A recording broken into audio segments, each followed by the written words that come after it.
जो mobile phone, जो tabs या जो लैपटॉप्स, जो कंप्यूटर्स ऑनलाइन क्लासेस के लिए इस्तेमाल होने चाहिए, वो अब वीडियो गेम्स के लिए इस्तेमाल हो रहे हैं।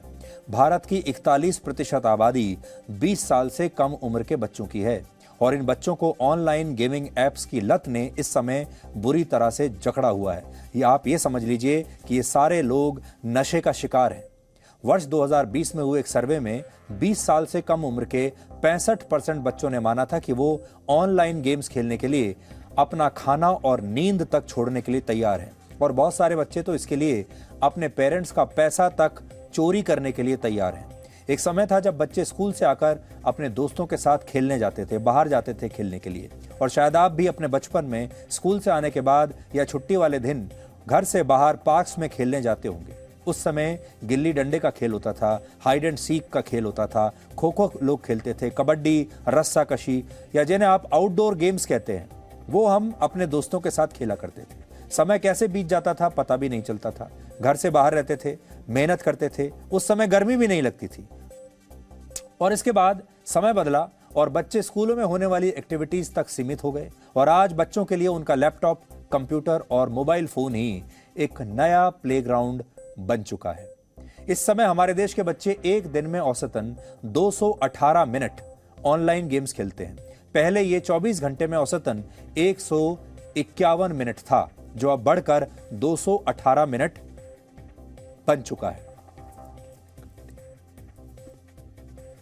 वर्ष 2020 में जब पहली बार लॉकडाउन लगा, तब इसकी शुरुआती कुछ महीनों में भारत में 700 करोड़ से ज्यादा बार ऑनलाइन गेम्स अलग अलग डिजिटल डिवाइसेस पर इंस्टॉल किए गए थे।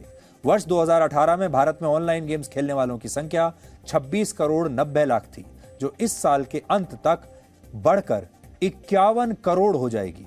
तो सोचिए, अगर 51 करोड़ लोग वीडियो गेम्स खेल रहे हैं तो अब आप समझ लीजिए कि पूरा भारत क्या कर रहा है और भारत का भविष्य क्या है। 2019 में भारत में ऑनलाइन गेमिंग इंडस्ट्री 8,300 करोड़ रुपए की थी और ये इस साल 21,000 करोड़ रुपए की हो जाएगी। तो इसमें पैसा बहुत है।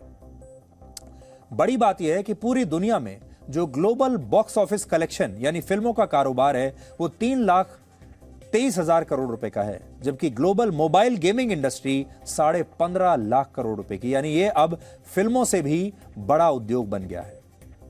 हमारे देश में भले इस समस्या को ज्यादा गंभीरता से नहीं लिया जा रहा अभी भी, और माता पिता भी इसे बहुत ज्यादा गंभीरता से नहीं ले रहे, लेकिन आप इसे इस तरह से समझिए कि ऑनलाइन गेम्स बच्चों को शारीरिक और मानसिक दोनों रूप से बर्बाद कर रहे हैं। इससे बच्चों में मोटापे की समस्या बढ़ रही है। एक रिपोर्ट के मुताबिक कोविड के बाद भारत में बच्चों का वजन सामान्य से 4 से 5 किलोग्राम बढ़ा है। इसकी वजह यह है कि ऑनलाइन गेमिंग के लिए इन बच्चों को ना तो कहीं बाहर जाना होता है और ना ही कोई शारीरिक गतिविधि करनी होती है। ये दिन भर एक जगह बैठकर मोबाइल फोन पर गेम्स खेलते हैं। इससे बच्चों की आंखों पर भी असर पड़ रहा है।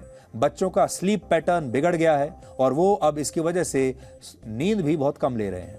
बच्चों को भूख कम लग रही है और एक और स्टडी में पता चला कि जो बच्चे ऑनलाइन गेम्स खेलते हैं उनका दूसरी गतिविधियों में अब मन नहीं लगता, यानी वो अपने माता पिता से बात करना कम कर देते हैं, अपने परिवार में, अपने घर में अलग थलग रहने लगते हैं और पढ़ाई से भी उनका ध्यान हट जाता है।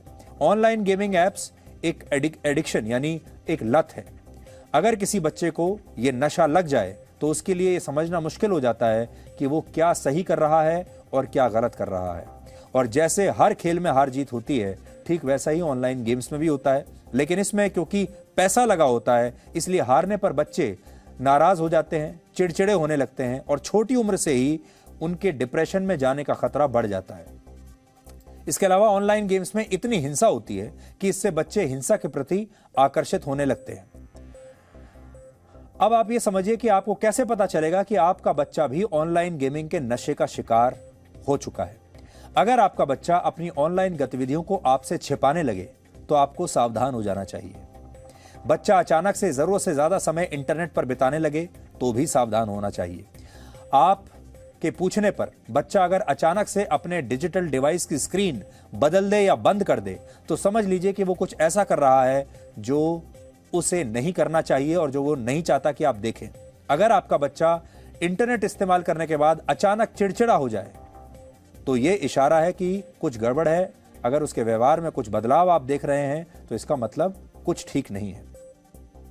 तो ये सारे वो चीज़ें हैं जो कि आप जिसके ज़रिए आप पता लगा सकते हैं कि आपके बच्चा जो है वो इस नशे का शिकार तो नहीं हो रहा है। भारत चाहे तो आज चीन से बहुत कुछ सीख सकता है। भारत की तरह चीन भी ऑनलाइन गेमिंग का एक बहुत बड़ा बाजार है, लेकिन पिछले साल चीन की सरकार ने वहां के बच्चों को इसके नशे से बचाने के लिए नए नियम बनाए हैं, जिसके मुताबिक चीन की ऑनलाइन गेमिंग कंपनियों को यह सुनिश्चित करना होगा कि बच्चे एक हफ्ते में केवल 3 घंटे के लिए ही ऑनलाइन गेम्स खेल पाएंगे। यानी एक हफ्ते में सिर्फ 3 घंटे बच्चे खेल पाएंगे, और अगर कोई बच्चा 3 घंटे से ज्यादा खेलता है तो जो ऑनलाइन गेमिंग कंपनी है उसके खिलाफ कार्रवाई की जाएगी। तो आप ये भी सोच लीजिए, बच्चे के खिलाफ नहीं, जो ऑनलाइन कंपनी है उसके खिलाफ कार्रवाई की जाएगी। इसलिए सारी ऑनलाइन गेमिंग कंपनी को ये कह दिया गया है कि वो कोई अपने गेम्स पर ऐसी टेक्नोलॉजी का इस्तेमाल करें, ऐसा मैकेनिज्म बनाएं जिससे उन्हें यह पता चल जाए कि कौन सा बच्चा कितने देर तक एक हफ्ते में खेल रहा है, और जैसे ही उसका 3 घंटे का समय समाप्त होता है वैसे ही उसको वो कट कर दें। अब ऐसा लगता है कि भारत में भी इस तरह के कड़े नियम बनाने की बहुत आवश्यकता है, क्योंकि अगर हमने ऐसा नहीं किया तो हमारी जो आधी आबादी है, जो लगभग 20 साल के आसपास की है, उसकी जो पूरी की पूरी पीढ़ी है और आने वाली जो पीढ़ियां हैं वो बर्बाद हो जाएंगी, नष्ट हो जाएंगी। Presenting B News app available on Google Play and App Store. Download it now.